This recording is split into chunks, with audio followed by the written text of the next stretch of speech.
Welcome, everybody. We are here at our very first Vigilant Hope podcast.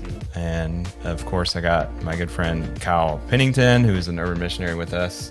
My name's Jeremy Hardy. And this podcast, we're going to be talking about hot topics around mercy and justice. If you don't know what Vigilant Hope does, we have a deep passion to show mercy and justice in our city, and we want to encourage you to do the same.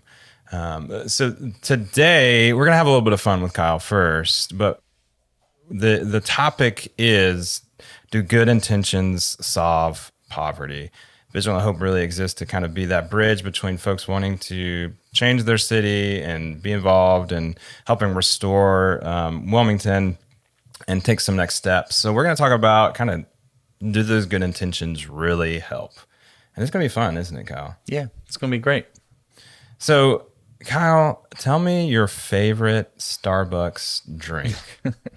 Starbucks is disgusting, so I don't drink Starbucks. I picture you as a Frappuccino kind of guy. Oh, my gosh. Frappuccino, tons of syrup and sugar.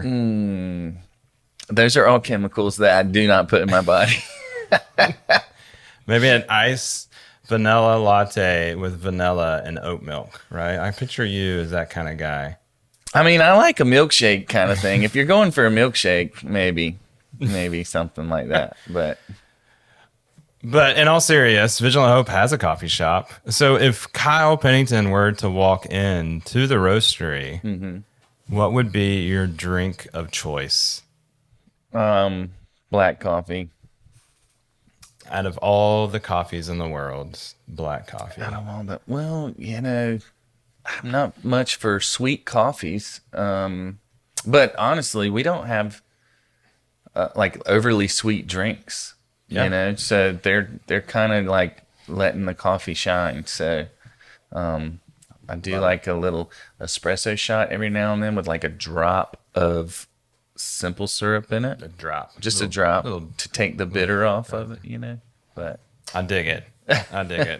But when you find Kyle in Starbucks, you'll know that he'll be drinking that Frappuccino.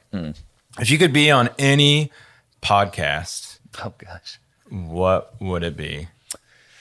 I would love to sit down and talk to Jordan Peterson about his views on the Bible. And that'd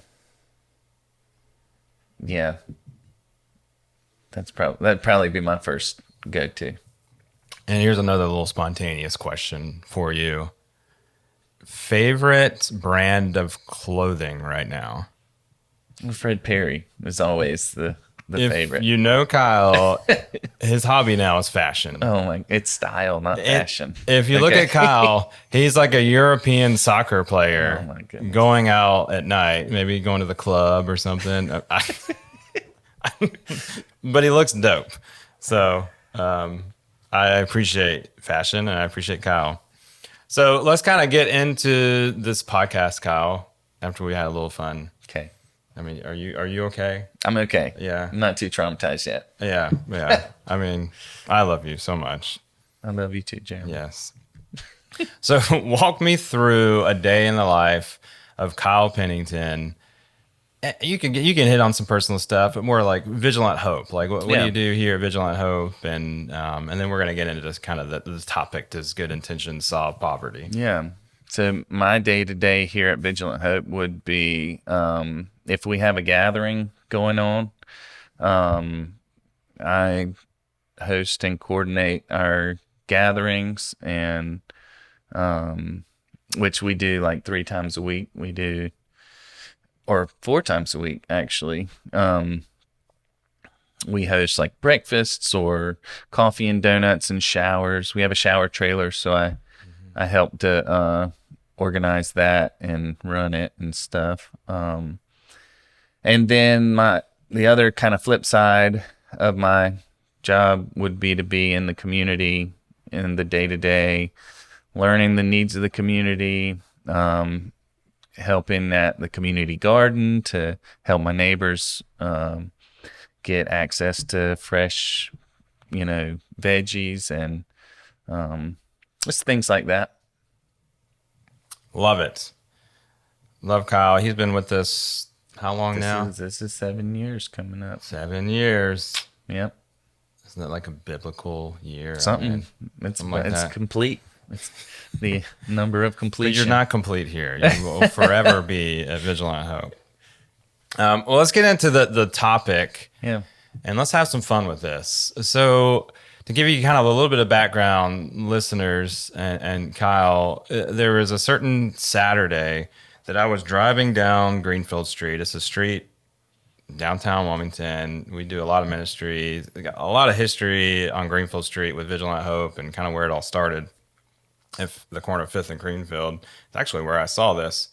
But Saturday mornings, we do a breakfast and showers. And tell us a little bit about Saturday mornings. Yeah, so you can we have a group of volunteers that are going to cook and prepare food and plate food and serve food, and then we have a dining area where everybody will sit down together and eat. Simultaneously, we have showers going outside, so if anybody needs a shower, or a lot of times we'll invite other resources like the Cape Fear Nursing Program will come and do like blood pressure checks and stuff like that, wellness checks. We'll have like Coastal Horizons team come and see if anybody wants to use some of their resources, that sort of thing. And then around 9 we play, or 9:30 we play bingo. It's quite a big hit in Yeah, the city. yeah, for gift cards. So, and then we clean up together and go on about our day.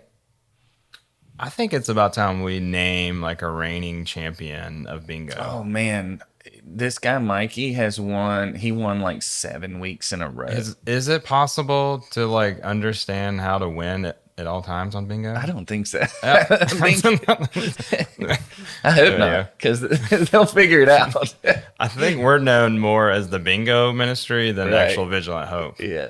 Which, it's a win in itself, I suppose. All right, so back to why I thought about this podcast topic. So I was driving down Greenfield Street. We had just gotten done with what Kyle had just explained. This incredible opportunity, collaboration is happening, meals, showers, social workers coming in and helping our folks get out of their situation. And then I see right after it gets done, some good intentional people that want to help folks that are battling a situation that they're in, and they just are giving out food to random stops down Greenfield Street. And again, we've been doing this for over a decade, and this type of thing, if we're honest, has been quite frustrating to us. Quite frustrating that and I don't want to speak illy about the good intentions. I think it's a great first step. But what we want to talk about here is what is like biblical mercy and justice look like in our city, like long term. Do these like good little intentions actually help? And what we've seen in the last decade, has it helped or has it not helped? So out of my frustration and driving down Greenfield Street, I was like, man, like this would be a great thing to talk to Kyle about and share with some of the listeners. And so I think it would help, though, for the listeners to define some of these good intentions. Like handing out bag lunches is something that I witnessed. Giving someone money on the side of the road is a good intention. Folks, we call it flying a sign. They're just there and they're asking for money. One thing that I thought of was the good intentions that has become a little bit trendy right now, the social media posts where people are recording someone like helping someone out, and they're like, hey, if you they come up to a homeless person per se, and they're like, hey, can I get you something? And they ended up like giving them a house and all this stuff. I'm like, okay, does that really help in the long term? After knowing this person for 5 minutes, it's cool that you want to help. And so we really want to dig into that and defining, maybe some more, chime in on some of the good intentions that you've seen in the neighborhood, Kyle. Yeah, so the pop-up lunch thing is super common because, people think like, oh, if you're unsheltered, you're gonna need food, right? But there's a saying on the streets in Wilmington that if you go hungry, you're doing it to yourself because there are so many food resources in Wilmington that are doing it multiple times a day, like, every day of the week. Good Shepherd is doing lunch, which is right across from us, so we don't do lunch because Good Shepherd is doing lunch. And so when I leave and I see almost right across the street from Good Shepherd is a van of good, well-intentioned people handing out lunches to people who have a big hot cooked meal. They have access. So we see them thrown all over the neighborhood and trash blowing around and stuff. So, but there's personally me. I when I first started, I went to someone with good intentions and had a rude awakening. We've all done it. Talk us through that rude awakening. So when I first came on board, we have these things called engagement packs, which are just like hygiene packs, useful things that people can use, like socks and toothpaste and toothbrush and things like that in a gallon Ziploc bag. And I would put them in the back of the truck and drive around the neighborhood looking for people to hand out to. The whole purpose is to build a relationship with people, right? It's a point of engagement. And so I was driving around the neighborhood and I saw this guy walking down the street and his shoes were falling apart and his shirt was torn and dirty, and I assumed this guy needs an engagement pack. Right. So I pull up in front of him as he's walking down the sidewalk, and his face like lights up like, hey, this guy, maybe he thought I was going to give him a ride or something. And I roll the window down and I stick this bag out the window at him. Right. I didn't even introduce myself or you obviously need this. Yeah. Right. And he looked at me and was just like, pfft, and turned around and walked the other direction. So he didn't have to like fully encounter me. So, and I was like, oh, I'm the urban missionary. Like I'm doing the stuff. And, so it made me go, okay, maybe I don't start out with assumptions. Maybe I start out by introducing myself like a human being. And that's the advice I give anybody, even like they see the same person on the corner flying a sign every day, and maybe they've given them a couple dollars here and there or whatever. Leave 15 minutes early for work so you can pull into that parking lot or whatever and talk to this person, learn their name, learn their situation. We had a volunteer who was building a relationship with this guy, and he always had these holy shoes on. And she was like, I'll call him Bob. I'm going to get Bob some new shoes, and ended up that what Bob really needed was rehab. Right. And so it's a common problem. We just assume that we know what people need because it's something maybe we would want or we would feel like we would need. It's crazy kind of how like culture teaches me, and I've been in the moments where I've really messed up. Like I remember early on, and again, that kind of culture teaches us like, oh, this looks like someone that's homeless, and so I just don't know how to talk to them. I remember early on sitting down at one of our Thursday night meals, obviously knowing that this person was battling homelessness, and for whatever reason, I asked them like, hey, where do you live at? Where's home? And obviously that could be a very offensive question if you don't have that relationship Right. with someone. And so again, we're trying to dive into these good intentions and how do we get from these good intentions to more holistic kind of stuff. Kyle, you've lived in the neighborhood, lived in the hood for a while. What are some other good intentions that you've seen that have not worked well? And let's just be like flat out honest, Yeah. you know. Yeah. So, like there was a program that, one of the struggles our neighborhood has is food insecurity.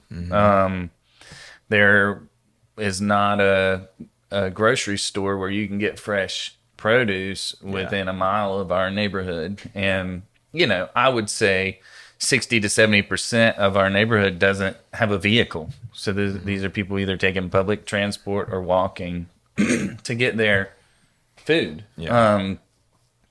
Not to mention that the bus doesn't allow you but 2 bags on there now. So like you travel a 3-hour trip to get 2 bags of groceries. And you got a family of 5 people. Like that's not worth it. That's a whole nother podcast. Public transportation. Right. Yeah. It's horrible. Yeah. So, there is an organization that built these garden beds. They went around the neighborhood and said, "Hey, we want to build garden beds for you." Yeah. Beautiful, right? Like, great idea. Let's teach people how to grow their food. Yeah. But they weren't teaching people how to grow their food. They were just they had enough money to build garden beds, right? And so now I drive by all these little garden beds in people's people's front yards that are just empty all year round. And, it's thinking about life holistically, I think is really like a key to seeing real change in a community. Long-term holistic care, know. No, that's so good. And I think, again, we've been here, we've seen so many toxic things, and we don't want to stay on this. We want to give our listeners some hope, and we're getting there. I promise. But I really do want to hit on the inner city folks, people that have been in the inner city for generations and generations, folks that are homeless, are so used to these good intentions that we really have scarred them. That it breaks down trust. All they're used to is good intentions, and then they don't see that person with good intentions again for another year. Like, for instance, there's effective ways to do this, and we're not here to bash it and say stop doing this. That's right. But if you're coming into the hood once a year and calling it you've done your job, we don't think that's very effective. Right? Like, we've heard from the people. Yeah. Hey, we love the mill, but effectively it's not working. It's more harmful than it is helpful. Honestly, it makes the neighborhood and the community look at these, and let's be honest, they're churches, most of them. These churches that pop in to a place where people of need are at, and then they're gone. Yeah.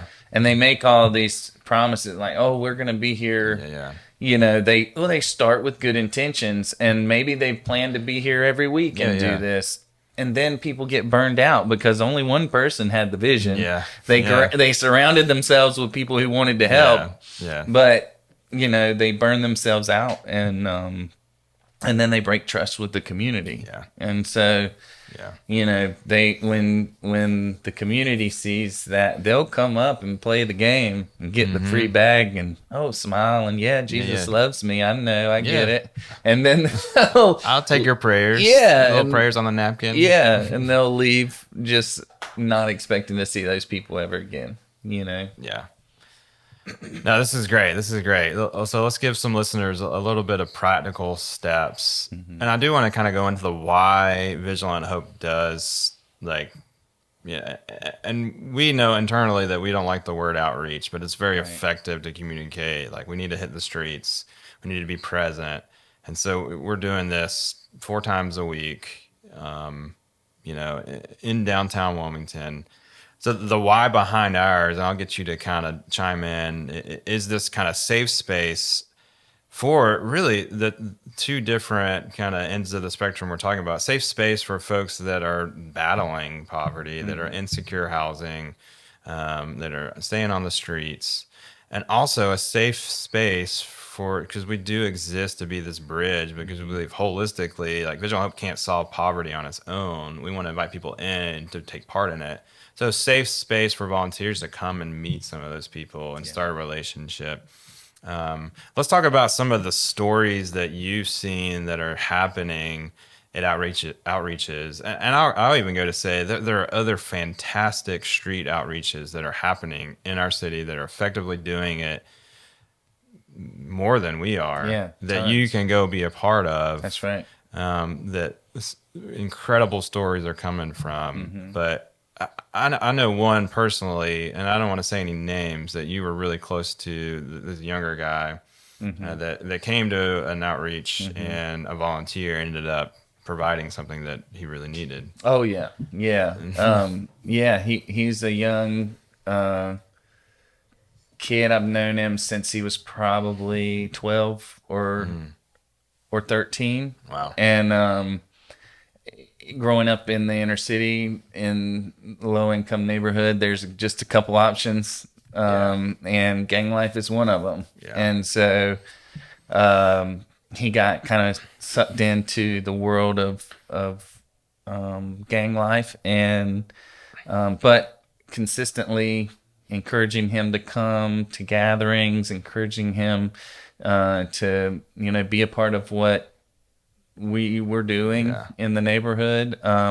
He began to show up, especially when things started to kind of fall apart, and he ended up going to jail. And me and his mother were the only people sitting in the courtroom for him. And he started coming to gatherings and met a guy who owned his own business.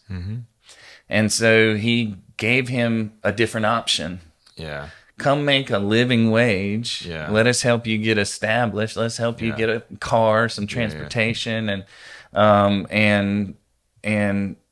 in that moment, it changed the trajectory of his life. Because he was on the verge of ending up with some serious, jail time. And that didn't happen because of that person's investment in that relationship, because it was relationship over an employment opportunity.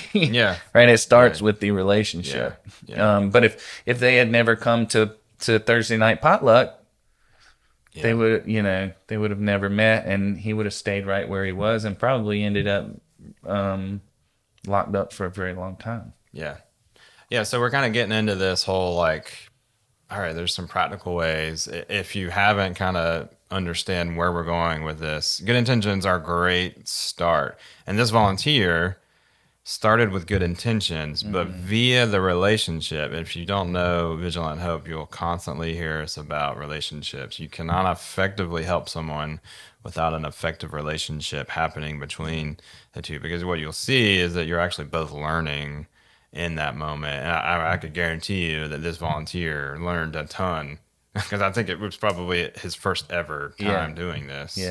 And he probably would do things a little bit different. But relationship. Speak into those relationships and maybe some other things that you've seen effectively, like maybe it has started with a good intention, but because of the relationship, great things have happened. There's all kinds of, like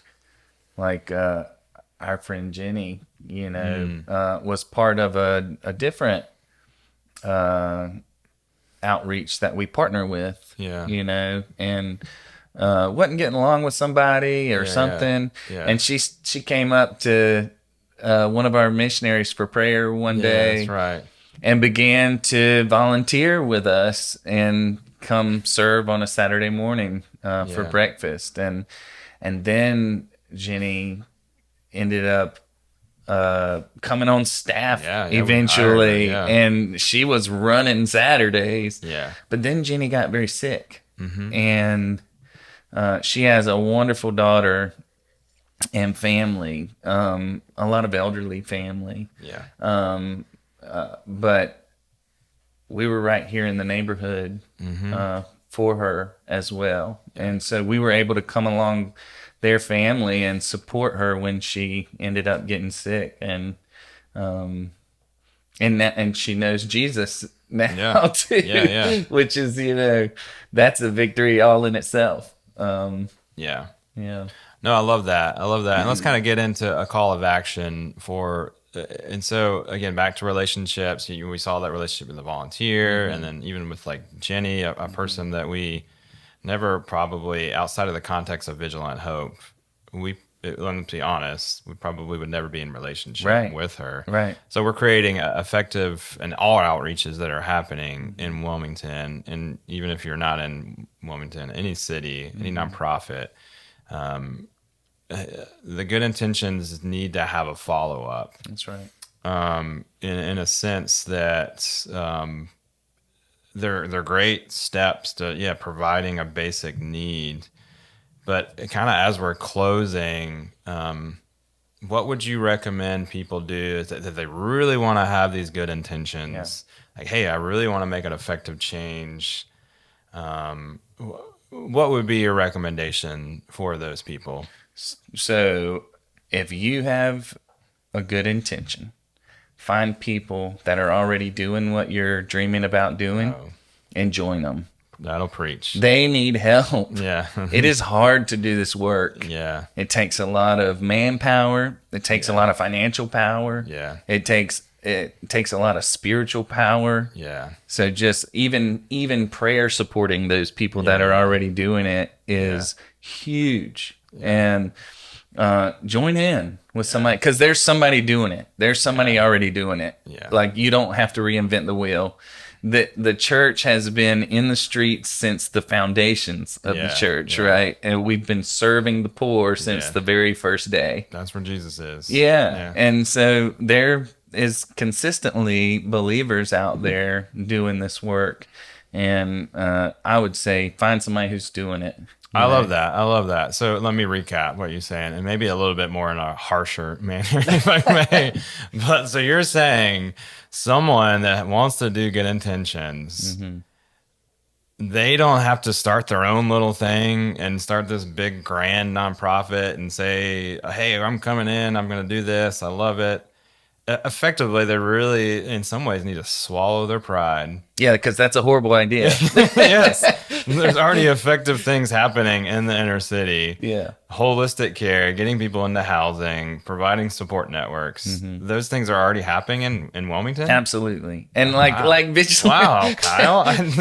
Like Vigilant Hope, we don't get people into housing. Yeah. We have friends that we partner with that get people into housing. Yeah. We don't get people into rehab. Yeah. We create spaces where people can meet people Yeah. that get them into rehab. Yeah. So there's other people doing the work. We just need to work together to get it all done. I think kind of as we're closing, the two words that come to my mind is listening and collaboration. So if you have these good intentions, start with this prayerful, like praying like through, like, man, God, like, and usually for me, a good thing that I know that I want to stick with is if I pray about it for a good month or two and it's still quite a passion. Yeah. Like maybe I do need to do this. That's right. So if you have these desires that you specifically want to serve folks that are in poverty in our city, pray on it, listen, and then start thinking through, maybe do, for lack of a better word, get some data on the downtown area. Right. And not all folks that are battling homelessness or poverty in the downtown area, but that's a commonplace. Yeah. And maybe you want to do it in central Wilmington, but there are effective ministries doing it in central Wilmington as well. That's right. So listening and collaborating, we think if that's not followed by good intentions, we don't think that can solve poverty, correct? Right. I can't think of a better way to put it, but listening and collaborating is huge. And it's such a hard thing to do because and I did it too. I was kind of this renegade into Wilmington. Hey, I'm here. I'm going to go do my own thing. Yeah. And then I was hit in the face with like, dude, there's already effective things doing. And hence why we were like, we're not going to start a housing program or we're not going to do everything. We're just going to, what we saw was there just wasn't safe spaces in our neighborhoods for people to be a part of on both ends. But any more closing statements, Kyle? This is your last chance to close the podcast. No, man. If you have a heart to serve your community, please come do it. Yeah, Like that. That's good. You know, and we have a wonderful gift through some of our missionaries to help people identify where they can fit in. And so we have a coffee shop. You can come sit down and drink a cup of coffee and pray and talk about what you're passionate about and where you could plug in this community. And come do it. Literally how and why we exist. Yeah. We exist to create avenues for folks in Wilmington to show mercy and justice. And so we're not telling you if you have good intentions, don't do it. We're telling you just be wise and listen, collect some data. Don't be afraid to collaborate. It's a win. We've been doing it for so long. We see the effects of those good intentions not done well. So if you have those good intentions, we're literally waiting here at the front porch, rocking back and forth, waiting for folks in Wilmington. Say, hey, we want to do something, and we're right here with you. But thanks for listening, guys. We appreciate your time, Kyle. Yeah. Thanks for inviting me, man. Appreciate your fashion and your frappuccinos. It's style. That should be the next podcast. Fashion and frappuccinos. I think we could get a lot of listeners that way. We don't have frappuccinos. We don't. All right. Thanks, y'all. All right. Peace. Bye.